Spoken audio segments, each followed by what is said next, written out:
Karena sekarang ini kita sudah memasuki bulan Katina, makanya hari ini Intan mau ngebahas video tentang masuknya sejarah agama Buddha di Indonesia.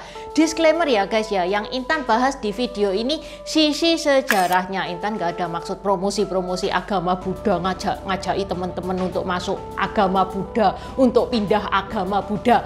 Enggak ya, karena Intan juga menghargai semua agama. Jadi teman-teman yang non Buddhis nggak usah takut untuk nonton video ini, karena video ini bersifat pengetahuan doang. Ini bukan video pengubah iman.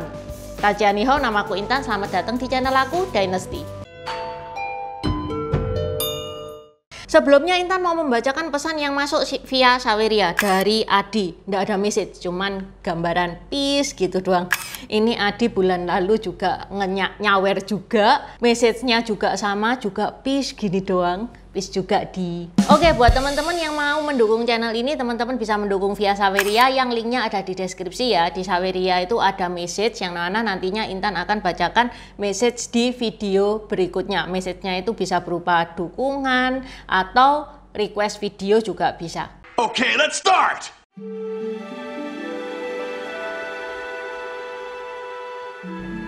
Buddha adalah salah satu agama tertua di dunia. Sejarah agama Buddha mulai dari abad 6 sebelum Masehi, sejak lahirnya Buddha Siddhartha Gautama. Sehingga ini menjadikan Buddha sebagai agama tertua ya yang dianut di dunia. Menurut perkiraan tahun 2022, sekitar 0,7% dari populasi Indonesia beragama Buddha. Jadi 0,7 dari penduduk Indonesia yang 250 juta itu sekitar 2 jutaan, nggak terlalu banyak. Dan kebanyakan umat Buddha terkonsentrasi di Jakarta, Riau, Kepulauan Riau, Bangka Belitung, Sumatera Utara, Kalimantan Barat.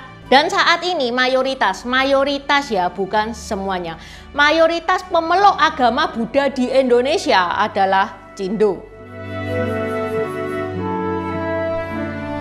Agama Buddha pertama kali masuk Nusantara. Nusantara itu sekarang Indonesia ya guys ya. Itu pada abad ke-5 setelah Masehi. Jika dilihat dari prasasti-prasasti yang ada, diduga pertama kali dibawa oleh pengelana yang namanya adalah Fa Xian.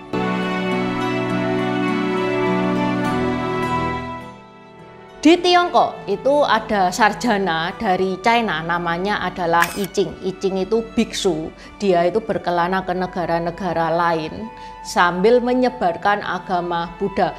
Sempet I Ching ini mampir ke Nusantara pada tahun 671. Yang mana I Ching itu mencatat perkembangan sejarah agama Buddha di Nusantara. Menurut I Ching, kerajaan Buddha pertama kali yang berkembang di Nusantara adalah kerajaan Sriwijaya, yang mana kerajaan Sriwijaya itu berdiri dari abad ke-7 sampai tahun 1377.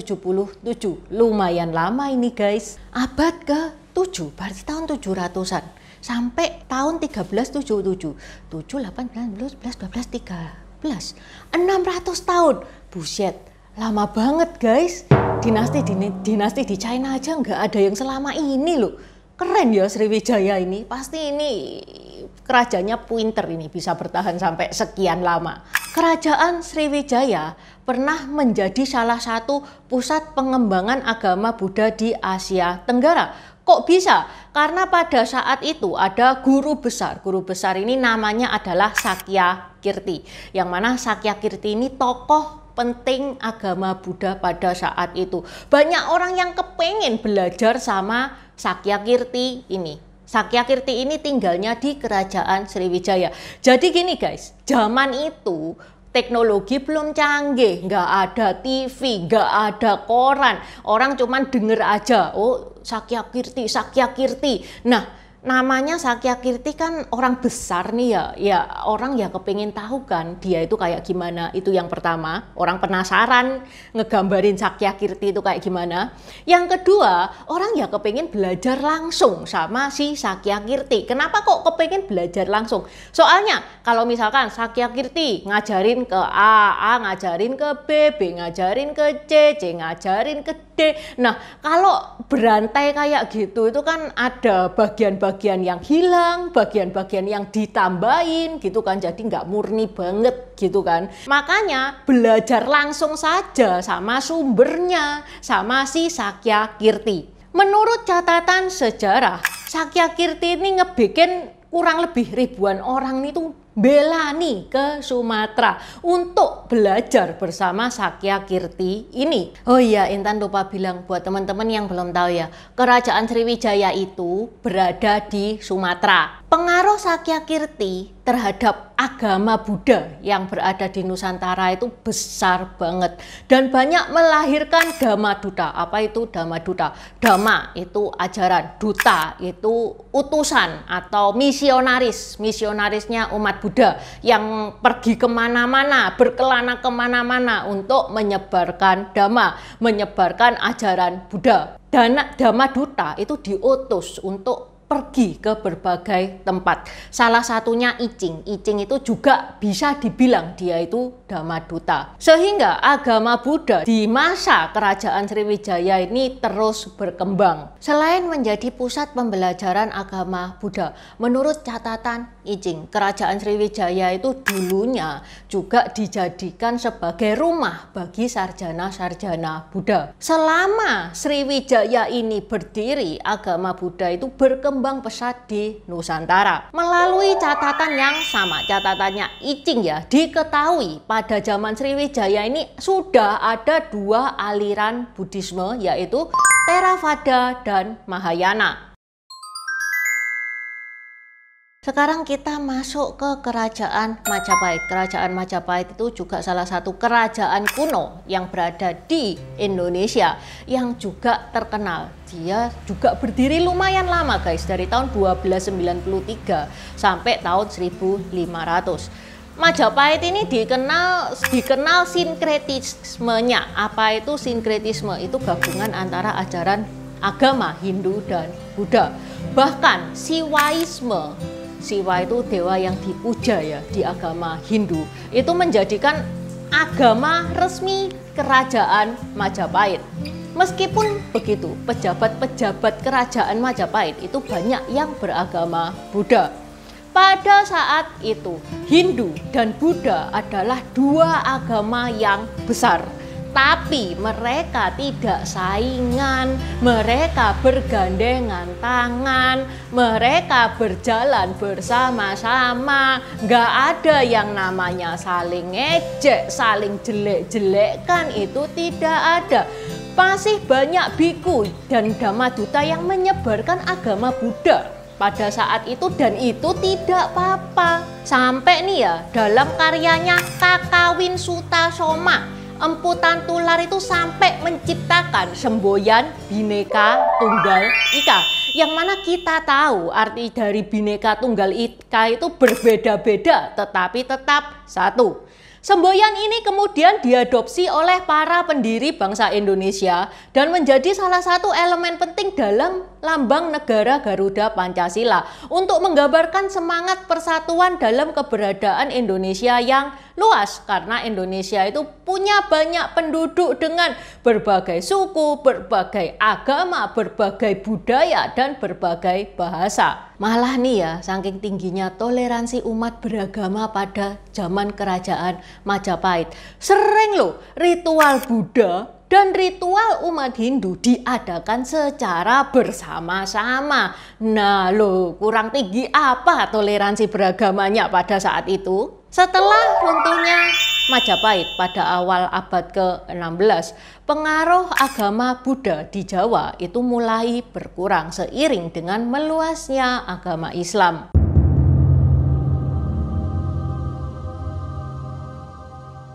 Pada zaman Belanda muncul orang-orang yang mulai pengen untuk mengaktifkan agama Buddha lagi, untuk menggalakkan agama Buddha lagi.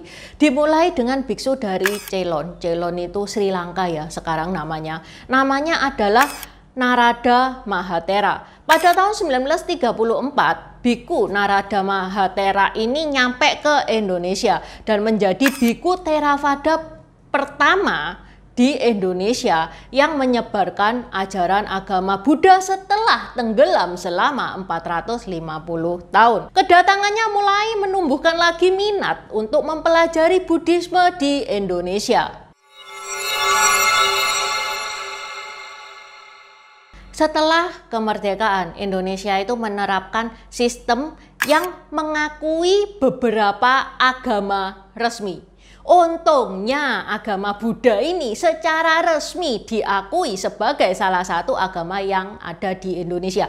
Karena memang setelah dinilai nih ya, itu mengakui ketuhanan yang Maha Esa berdasarkan Pancasila, dan pada saat itu setiap orang, setiap penduduk Indonesia harus punya satu agama. Satu agama doang, tidak boleh kurang, tidak boleh lebih. Ada juga agama Tao, agama Konfusius, agama Konghucu. Mereka ini tidak lolos seleksi, sehingga penganut agama Tao, Konfusius sama Konghucu ini akhirnya ya secara KTP mendaftarkan diri sebagai agama Buddha. Secara KTP ya, secara doanya ya kita tidak tahu, itu urusannya yang punya KTP.